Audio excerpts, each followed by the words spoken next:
Les gars, j'espère que vous allez bien.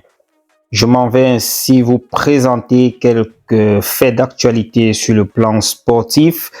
Je dois d'abord aborder cette signature, je suppose, d'un contrat ou bien d'un partenariat ou d'une convention, I don't know, avec OneXBet et la Fédération ivoirienne de football. Du moins, nous voyons là une image avec le responsable OneXBet qui était précédemment au Cameroun en train de signer, du moins il nous présente un contrat, je suppose, avec le président de la Fédération ivoirienne de football. Quand j'ai vu ça, directement, j'ai pensé également à notre président de la fédération qui depuis quelque temps fait les choux gras. Voilà, on parle de ce contrat qu'il a signé avec OneXBet et franchement, ça défraie la chronique depuis un certain temps, même déjà avant son audition au niveau de la CAF.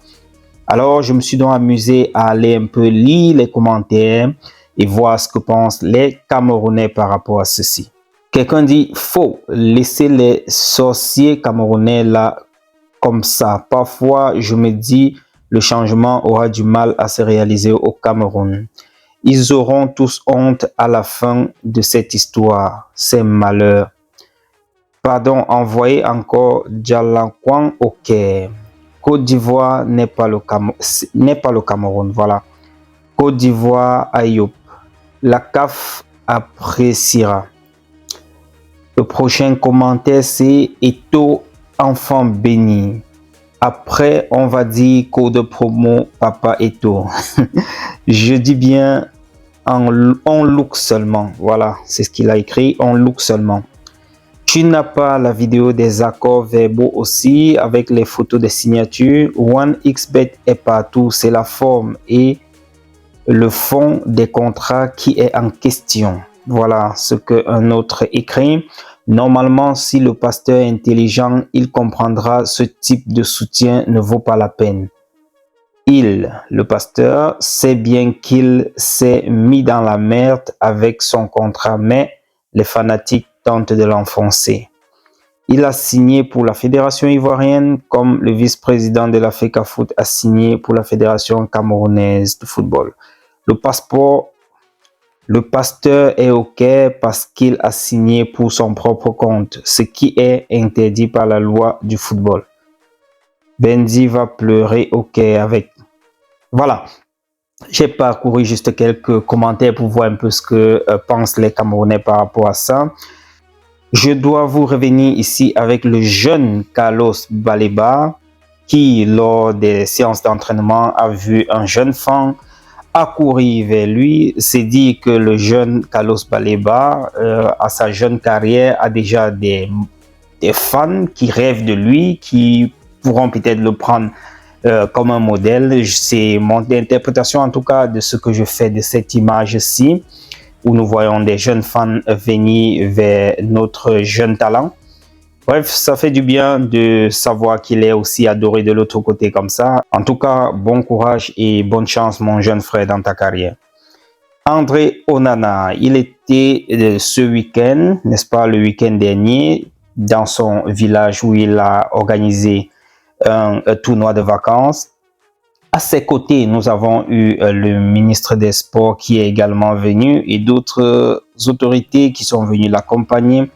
Vous pouvez le voir en image, le ministre des Sports, M. Narcisse Kombimwele, était présent pour, je suppose, rehausser l'image de ce tournoi de vacances-là. Nos jeunes sœurs U20 poursuivent leur préparation pour la Coupe du Monde 2024 en Colombie. Ils vont ainsi participer à ce tournoi-là pour la première fois. De ce fait, ils sont en train d'affûter les armes, de se mettre au top le maximum possible pour pouvoir faire bonne mine, bonne représentation du Cameroun lors de ce grand événement. Vous voyez nos jeunes sœurs très aguerries avec la balle au pied, contrôle de balle et tout. Elles sont en train de mettre les petits plats dans les grands afin d'être prêts le moment venu pour pouvoir bien défendre les couleurs du Cameroun. En tout cas, bonne chance nos jeunes sœurs. Là, c'est Jean-Charles Castelletto qui est de retour aux entraînements avec FC Nantes. Là, il est à nouveau prêt, fit. Et je pense aussi que pour les prochaines sorties des Lions indomptables, les prochaines dates FIFA, et je pense qu'il pourra être de la partie. Je dois aussi rappeler que la dernière fois, il n'a pas assisté au match contre le Cap-Vert et contre l'Angola, dû à une blessure.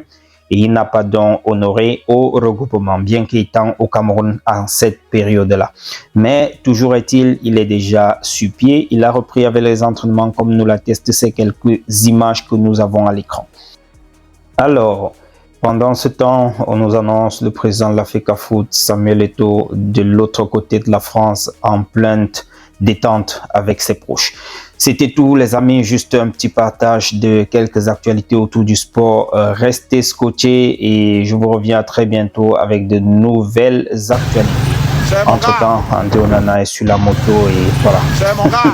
Bonne soirée les gars et à très bientôt. Ciao.